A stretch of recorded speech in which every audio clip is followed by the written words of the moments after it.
يا رب عنا.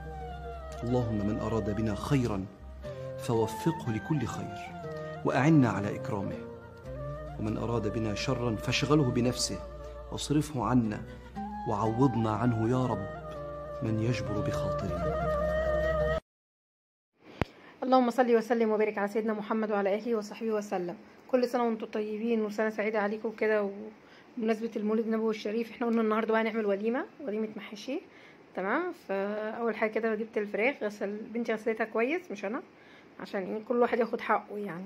وانا كان عليا الحاجات التانية يعني، فانا بعمل الاكل. هي غسلت لي الفراخ كويس جدا، شيكت عليها وابتديت ان انا احطها في الحله. احط ملح وفلفل 7 بهارات، واحط حبهان. تمام. واحط بصلايه معاها، واغطيها واسيبها كده على جنب. وطبعا مجهزه حاجتي كلها اللي انا هشتغل بيها، كان كرنب، بتنجان، كوسه، كل الحاجات وليمه المحاشي كلها جاهزه معايا على الرخامه. هنا حطيت ملح واحط شويه كمون عشان هسلق الكرنبه في الحله دي. تمام. هي الكرنبايه صغنونه كده بس كميه 100 يعني، اللي هو احنا قعدنا ناكل في الاكل ده يعني اتلكمنا منه فايد قد كده، اللي هو الصينيه ما خلصتش. هنا كده كان سلقت الكرنب وابتدي اطلعه بقى ايه ورقه ورقه كده، واشطفه على طول بميه تحت الحنفيه علشان يبرد خلاص، علشان ابتدي اقطعه واجهزه. طبعا انت بيبقى كذا عين شغاله وانت بتعملي كذا 50 حاجه في نفس الوقت. هنا كده كنت بقطع الورق خلاص، فانا دي اسهل طريقه لي انا، لان انا بزهق بصراحه من تقطيع الكرنب. وطبعا انا جايبه كوسه متقوره، قورنا البتنجال بس، ومش هجيبه اقوره تاني، احنا نقوره عند اي حد وخلاص، او نجيبه متقور جاهز زي الكوسه. اولا ما بيخسرش، لما بنجيبه جاهز بنبقى احسن لينا، بالنسبه ان احنا بياخد وقت وبياخد ان هو بيتخرم مننا وبيبوظ، ايدينا مش حلوه في تقويره وكده. فهنا بجهز بقى البصل، هتبل الكفته عشان اركنها على جنب. فالتتبيله دي هتشوفوها في فيديو تاني بكره متصور يعني، ومفروض ان انا هنزله لكم، بس انا بدات بده الاول. فهنا بصل وفلفل احمر اللي هو الفلفل بتاع الشطه ده، وملح وفلفل 7 بهارات. هدعكهم كويس، هدعك معاهم اللحمه. بعد كده هجيب جزر ابشره في المبشره، وبعد كده احطه في الكبه افرمه عشان يضطر شويه، واحطه بقى مع الخلطه دي. واحط معلقه بيكنج باودر خلاص، ادعك كده كويس. بعد كده اجيب معلقه بيكنج باودر كمان احطها واركنهم على جنب. هي النص كيلو لحمه بياخد بصلايه مثلا كبيره او بصله ونص صغيرين. هنا بقى هبتدي اعمل التقليه بتاع المحشي. التقليه بتاع المحشي كلنا شاطرين وبنعرف نعملها. قولوا لي بقى مين جاب لكم حلاوه، ولا وديتوا، ولا جبتوا، ولا عملتوا ايه. انا حطيت البصل والزيت تمام. وبجهز تتبيله الفراخ، مش بقول لكم لازم ايديكي تبقى شغاله في كل الاتجاهات. هنا تتبيله الفراخ، فلفل حامي وطماطم وبصل وتوم، كام فص توم، واحط بقى ايه 7 بهارات وملح وفلفل صويا صوص ماشي، وسنة ليمون وشوية خل، يعني نص ليمونة وشوية خل. ده الصويا صوص اهو. ابتدي اضربه. التتبيلة دي عظمة في المشاوي، في الفراخ لما تدخل الفرن. هنا كده كان حطيت شوية زيت اقلبهم كويس، وابتدي بقى الفرخة استوت طلعتها في مصفى، وابتدي بقى ايه اتبلها واحطها في الصينية واركنها برضو على جنب، اللي هو تشرب من التتبيله، والكفته تشرب من التتبيله بتاعتها في التلاجة. هنا دي بقى الخلطه بتاع المحشي. بصل وخضره هقطعهم مع بعض واركنهم على جنب، احطهم في الاخر يعني، بيبقى طعم البصل حلو وهو محطوط كده صحيح كده في الاواخر يعني، مع الخلطه بقى، مش يستوي في الزيت والكلام ده، هو بيكمل سواه في وسط المحشي.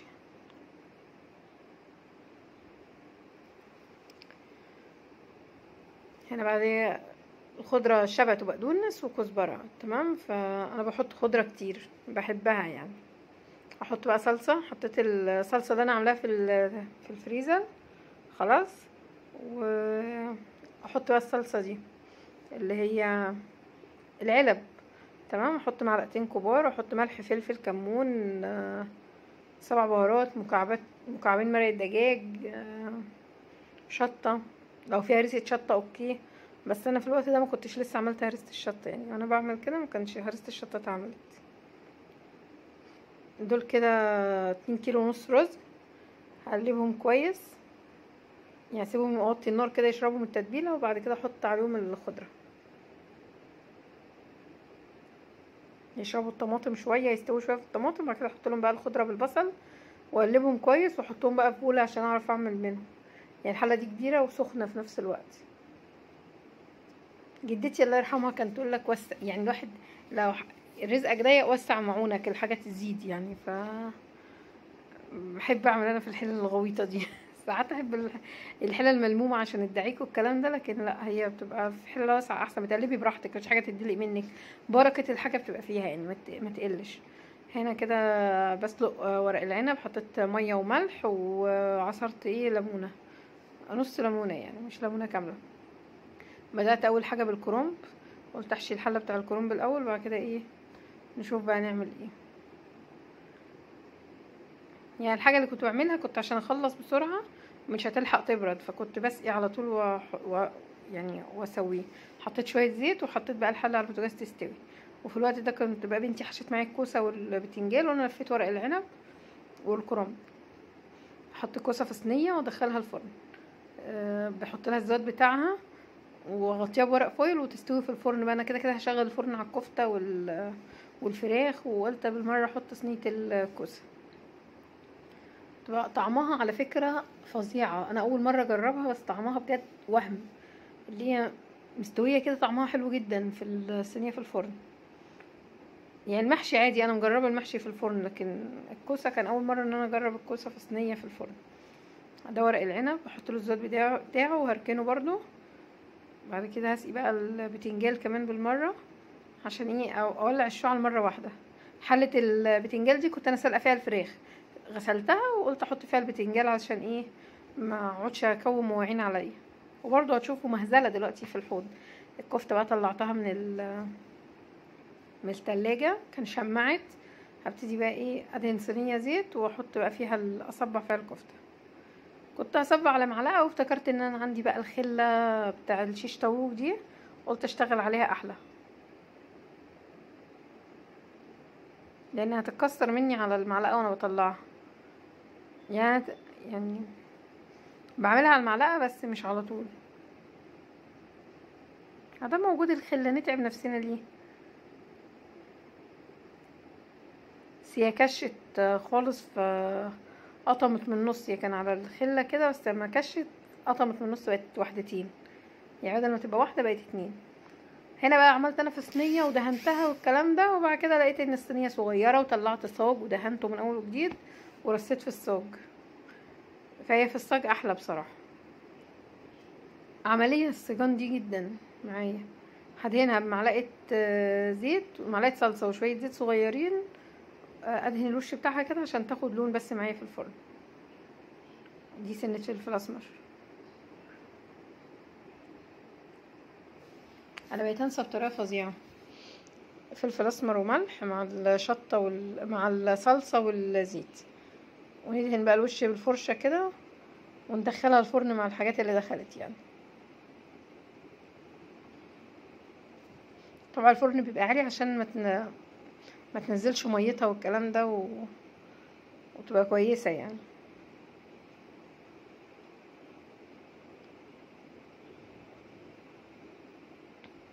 جميل. ادخل بقى على معركة تانية، الحوض. مواعين اتكومت، بنتي غسلت لي الحلة اللي كنت عاملة فيها الرز، بس اتكوم بقى مواعين الكفتة ومواعين حاجات تانية كتير، فدي هتتشال كده في المطبخ، وادعك بقى اشيلها، وادعك بقى شوية المواعين الحلوين دول، بدل ما اقعد انده على حد كل شوية. لا، انا هعملهم على طول. بصراحة انا طول ما انا قادرة ان انا اقف، لا بعمل الحاجة، ما بخليش اكومش حاجة ورايا، علشان خاطر حتى اللي تستلم مني المطبخ من البنات بعد كده ما تقولش حرام ماما بهدلت لي الدنيا وتعبتني والكلام ده، عشان لما ابقى تعبانه بيشيلوني فعلا، ما بيأثروش معايا. ما تنسيش بقى لو انت بتتفرجي معايا لحد هنا، ما تنسيش تعملي اشتراك في القناه، وتعملي تعليق وكومنت، يعني تعليق ولايك حلو كده منك. تمام. وقولوا لي كده ايه رايكم في الوليمه دي، جامده بصراحه، يعني عجباني قوي الصينيه كده، لو عليا عايزه اعملها كل يوم. وبما اننا احنا اسره صغيره، فبالنسبه لنا الكميات برضو احنا مش عامله كتير، يعني انا بالنسبه لي في الفراخ والكفته مش كتير فما كلفنيش. لكن الحاجات التانية كنت عامله كتير بصراحه.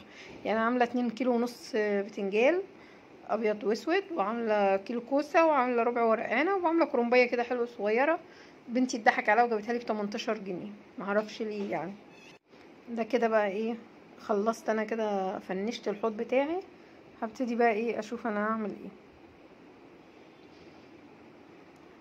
كده انا يعتبر كل اكلي جاهز في الفرن في التسويه. هبتدي اغرف بقى، اجيب صينيه كده حلوه محترمه عندي، اغلفها بورق الفويل، وابتدي ارص بقى الحاجه بتاعتي. دي الكوسه طالعه وهم وهم بجد يعني، جربوها والله حلوه قوي الطريقه دي تحفه. ارص بقى البتنجان، رص جنب بتنجان اسود وجنب بتنجان ابيض، جنب الكوسه وجنب ورق عنب، وفي النص الكرنب لان هو الكميه الاكبر. خلاص، واحط على وشه بقى الفراخ، واحط الكفته كده على حرف الصينيه.